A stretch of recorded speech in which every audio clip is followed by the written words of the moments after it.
Dia tentu yang saya banggakan, yang saya cintai, para operator dapodik, baik jenjang atau satuan pendidikan sekolah dasar maupun jenjang satuan pendidikan sekolah menengah pertama sekota Cilegon. Pertama-tama sekali lagi mari kita panjatkan puji dan syukur kehadirat Allah Subhanahu wa Ta'ala karena atas limpahan rahmat dan karunia-Nya kita di pagi hari yang cukup cerah ini kita dapat berkumpul bersama dan semuanya alhamdulillah dalam keadaan sehat walafiat. Tak lupa pula mari kita limpah curahkan sholawat dan salam kepada junjungan kita Nabi besar Muhammad sallallahu alaihi wasallam. Bapak Ibu, pagi ini Dinas Pendidikan dan Kebudayaan Kota Cilegon khususnya bidang pendidikan dasar menyelenggarakan kegiatan sosialisasi terkait dengan program Indonesia Pintar yang sebetulnya barangkali ini sudah biasa setiap tahunnya program ini program berkelanjutan dan alhamdulillah di masa Pak Menteri Pak Profesor Abdul Muti ini masih berlanjut Pak program ini. Jadi pada saat Mas Menteri Pak Nadiem Makarim akhirnya berlanjut juga. Jadi ini adalah program yang sangat bermanfaat, langsung menyentuh kepada masyarakat atau khususnya peserta didik yang ada di sekolah-sekolah baik negeri maupun swasta. Yang tadi disampaikan oleh Pak Kabid adalah tujuannya yang pertama tentu saja program ini agar supaya tidak ada anak-anak kita yang drop out atau putus sekolah dan ini tentu sangat menunjang dengan program pemerintah dan bahkan di Cilegon sendiri ini ada Pak Koordinatornya Pak Didin ini terkait dengan gerakan Sekolah Manilur. Nah ini gerakan Sekolah Manilur adalah mengajak anak-anak kembali ke sekolah dan dengan program Indonesia Pintar ini tentu saja ini sangat erat berkaitan karena dengan dibantunya anak-anak atau peserta didik yang memang kurang mampu ini alhamdulillah bisa melanjutkan kembali ke sekolah gitu. Tujuannya sangat mulia dan ini insya Allah mudah-mudahan program ini terus berlanjut karena sudah bisa dirasakan langsung manfaatnya oleh anak-anak kita, oleh para peserta didik kita di seluruh Indonesia bahkan gitu. Sehingga kita berharap bahwa di Cilegon khususnya tidak ada lagi anak-anak yang putus sekolah. Walaupun setiap tahun ini selalu ada anak-anak putus sekolah yang mungkin faktor-faktornya adalah ada faktor biasanya faktor ekonomi Bapak dan Ibu.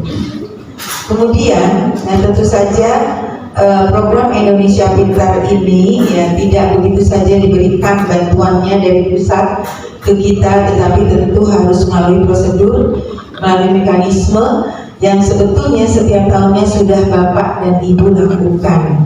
Tetapi untuk barangkali mengingatkan kembali sehingga kami meminta narasumber dari Kementerian Dikdasmen agar bisa memberikan gambaran atau memberikan bagaimana tahapan-tahapan untuk mendaftarkan terutama anak-anak atau peserta didik yang kurang mampu atau yang orang tuanya atau yang miskin itu bisa didaftarkan atau mendapatkan bantuan dari program Indonesia Pintar, didaftarkan untuk mendapatkan kartu Indonesia Pintar atau KIP di Labuan sendiri kadang-kadang memang ada, bahkan ke saya barangkali ada yang komplain ini katanya sudah memiliki kartu Indonesia Pintar tetapi tidak mendapatkan atau tidak sebagai penerima manfaat.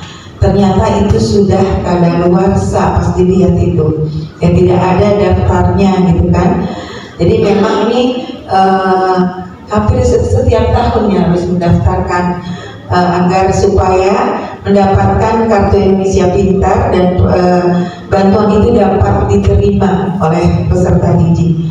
Jadi inilah tugas bapak-bapak sebagai operator walaupun operator dapodik, dan memang salah satu syaratnya adalah peserta didik yang sudah atau terdaftar di data pokok pendidikan. Itu adalah salah satu syarat penerima manfaat dari program Indonesia Pintar. Jadi sehingga Bapak dan Ibu diundang kemari, diingatkan kembali, jangan sampai terlewat gitu. Kasihan anak-anak kita, terutama bagi anak-anak yang dari anak kurang mampu gitu orang tuanya.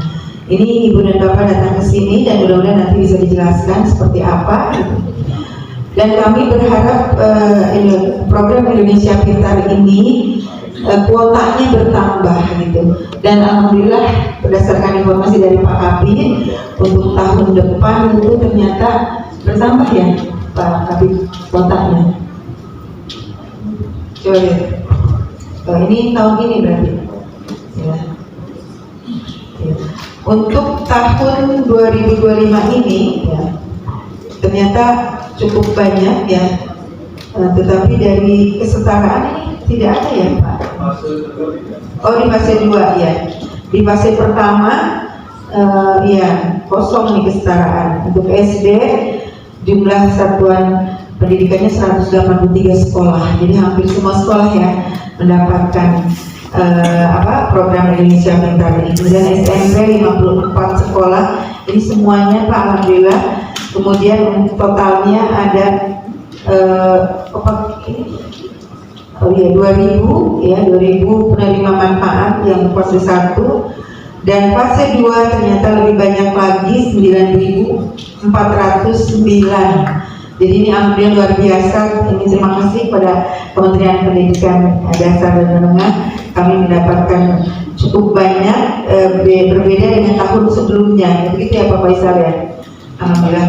Tetapi tentu saja untuk mendapatkan ini, begitu ya, menjadi penerima manfaat, kita harus juga memenuhi persyaratan-persyaratan. Ya. Persyaratan ini yang didaftarkan adalah sekolahnya, operatornya. Tentu juga harus kita lihat persyaratannya, dan sebelum apabila ada yang ditanyakan atau ada permasalahan Bapak dan Ibu untuk mendaftarkan anak, ini langsung nanti datang ke dinding. Itu biasanya Pak Faisal yang mengurus program Indonesia Pintar ini. Bahkan di grup WA juga ya ada se-Indonesia, kita punya grup WA program Indonesia atau penerima manfaat KIP ya, yang Kartu Indonesia Pintar. Jadi ini luar biasa. Tidak hanya swasta, karena kami pun Pak Samsul dengan APBD Kota Cilegon, kami pun memberikan bantuan sosial kepada anak-anak yang dari keluarga tidak mampu atau miskin, tetapi khusus kepada anak-anak atau peserta didik dari sekolah-sekolah swasta yang memang tujuannya adalah membantu pembayaran SPP-nya, karena di swasta memang masih ada SPP yang harus dibayarkan. Tetapi ini juga melalui mekanisme bansos dan hibah gitu. Jadi tidak hanya, nah ini jarang sekali ya, artinya masih banyak sekolah swasta yang tidak mendaftarkan atau mungkin terlewat, sehingga tahun ini itu hanya sekitar 587 anak saja yang menerima. Mudah-mudahan tahun depan ya kita bisa memberikan lebih banyak lagi bagi anak-anak, baik dari program bansos dari APBD Kota Cilegon maupun dari program Indonesia Pintar. Ibu dan Bapak, tidak banyak yang ingin saya sampaikan barangkali. Terima kasih sudah berkenan hadir ya pada acara ini, dan selamat mengikuti ya. Tolong sampai tuntas, jadi jangan ada yang keluar dulu sebelum selesai. Kalau merokok atau ke toilet itu silahkan ya. Biasanya bapak-bapak yang ahli hisab kan, yang tidak kuat seperti Pak Hendra contohnya gitu, ahli hisab. Jadi tidak keluar selama 2 jam, duduk ke akhirnya nggak apa-apa keluar dulu. Itu kami maklumi, tetapi jangan balik ke sekolah atau jangan pulang dulu. Itu saja Bapak dan Ibu. Baiklah, dengan mengucapkan Bismillahirrahmanirrahim, kegiatan sosialisasi ya, dan evaluasi program Indonesia Pintar jenjang SD, ini SD ya, Jenjang SD sekota Cilegon tahun anggaran 2025 dapat ridho dari Allah Subhanahu wa Ta'ala sehingga dapat berjalan lancar, memberikan manfaat dan kemudahan bagi dunia pendidikan di kota Cilegon. Baiklah Bapak dan Ibu, dengan ini kami nyatakan resmi dibuka. Terima kasih. Assalamualaikum warahmatullahi wabarakatuh.